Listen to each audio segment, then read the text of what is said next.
Johnny Silverhand is one of the most legendary characters in Cyberpunk 2077.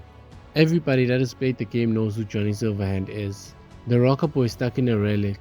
Throughout the game we see bits and pieces of his past, but do we truly know his full story? Do we really know who Johnny Silverhand is? Well, in this video, I'm going to tell you the full Johnny Silverhand story based on everything that Cyberpunk 2077 has shown us.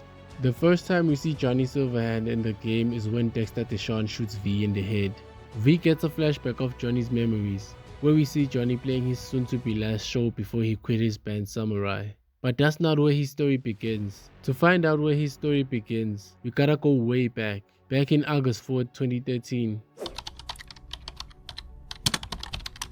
Funny enough, the first thing we see Johnny doing in 2013 is playing one of his shows, which really shows how passionate he was about his music.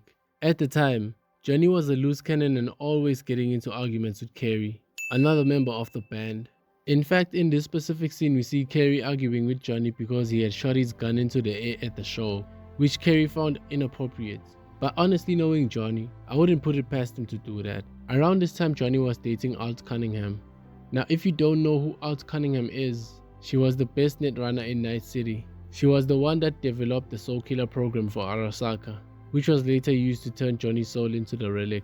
Alt is a whole other story on herself, which I won't get into because this video is about Johnny.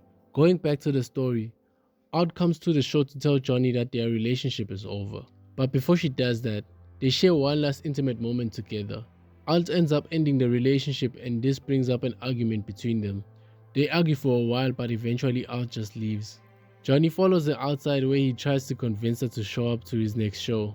But in the middle of that conversation, a few thugs show up. The thugs pretend to be fans at first, but they end up stabbing Johnny in the stomach and kidnapping Alt. While Johnny is passed out on the ground, some guy shows up. This guy helps Johnny by taking him to a Reaper dock.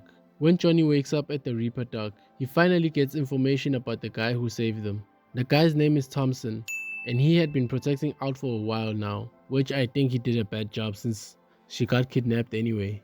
Apparently this wasn't the first time Arasaka had tried to kidnap Alt, so she had went to him for protection. And this is the part that I find funny, because no matter how much Thompson tries to explain that Alt was kidnapped for her netrunner skills, Johnny still believes that Arasaka abducted her because she was close to him. Okay, so what are they after? Soul Killer, an AI. Sound familiar at all? Of course. Urban legend with the shittiest name ever. It's no legend.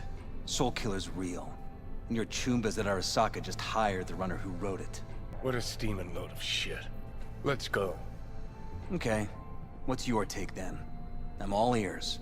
Oldest, tritest tale in the world. Arasaka was out to provoke me. And it worked. This scene right here really showed me how big Johnny saw himself. So now Johnny is left with the task of rescuing Alt from Arasaka. But he's got one big problem. He can't rescue Alt alone, which means he needs help. So he builds a crew that will storm Arasaka Towers with him. He decides to recruit someone we know very well. He goes to his number one Let's Storm Arasaka buddy, Rogue. He finds her at some club called the Atlantis with some guy named Santiago, who would be the fourth member of the crew to go rescue Alt. From the moment Johnny sat down next to Rogue, you could tell that there's tension between the two of them. From what Rogue had to share, Johnny had risked the life of Rogue's crew in one mission they had in the past, and he also cheated on Rogue with 3 girls while they were dating. What thing, Johnny? That you fucking lied to my face? Put my peeps on the line? Or that you were fucking 3 other women behind my back before we were through?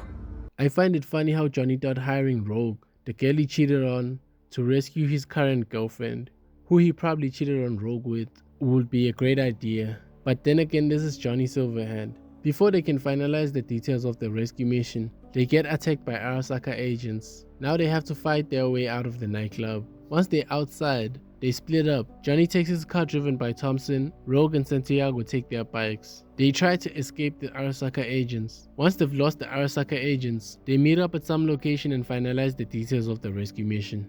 And so begins the first raid of Arasaka Towers. Johnny first plays a show outside Arasaka to distract the guards, because the noise would create chaos and his crew would be able to sneak into the building. Once inside the building, they fight their way through the guards and agents in order to get to Alt. But sadly, even though the rescue mission was a few hours after she got kidnapped, they were already too late. Alt was already dead by the time they got to her.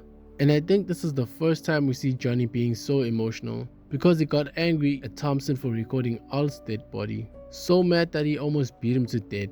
And that was the end of Alt's rescue mission. Johnny would disappear for a while, but not forever. The next time we see him is 10 years after the rescue mission. This is a scene we are all familiar with, because it was the first flashback V had of Johnny's memories.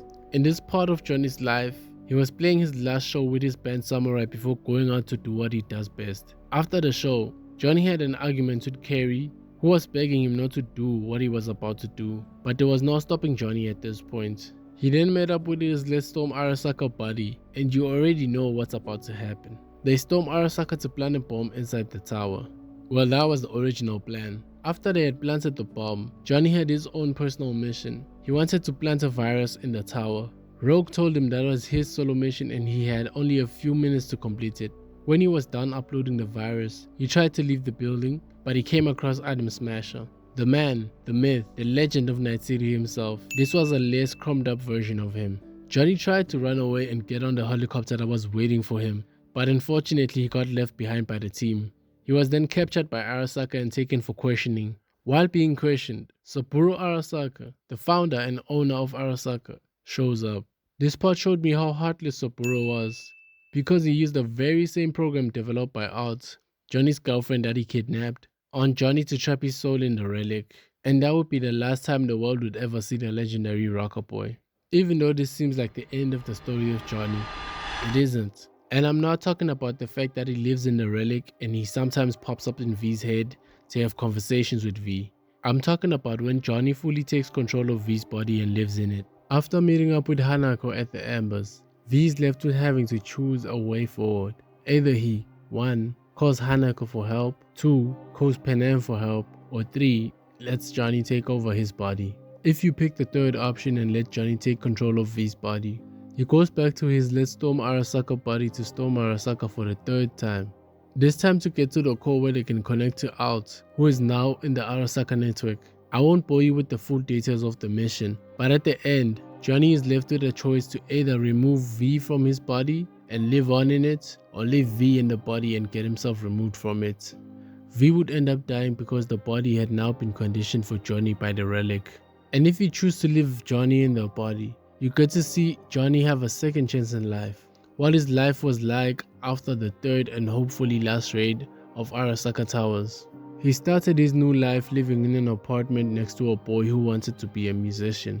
A boy who looked up to the band Samurai but didn't know he was friends with Johnny Silverhand himself. Johnny had asked the kid to drive him around Night City. The first store they went to was a music shop where Johnny bought a new bass guitar. Then he had asked the boy to take him to the cemetery, where he placed V and Rogue's personal items in their graves. After that, he got on a bus and left Night City, leaving the boy with the bass guitar he had bought earlier, basically being the first person to believe in the kid's dreams to become a rockstar. I think Johnny has a great story in the game. I would say I misunderstood him most of the time. I never got his obsession with Arasaka and why he hated the Megacorp so much. But as you play the game, you start to realize where all the hatred comes from. Comment down below if I missed anything about Johnny and what your thoughts are about his character. That's it for today. If you enjoyed the video, make sure to hit that like button and also subscribe to the channel. Thanks for watching.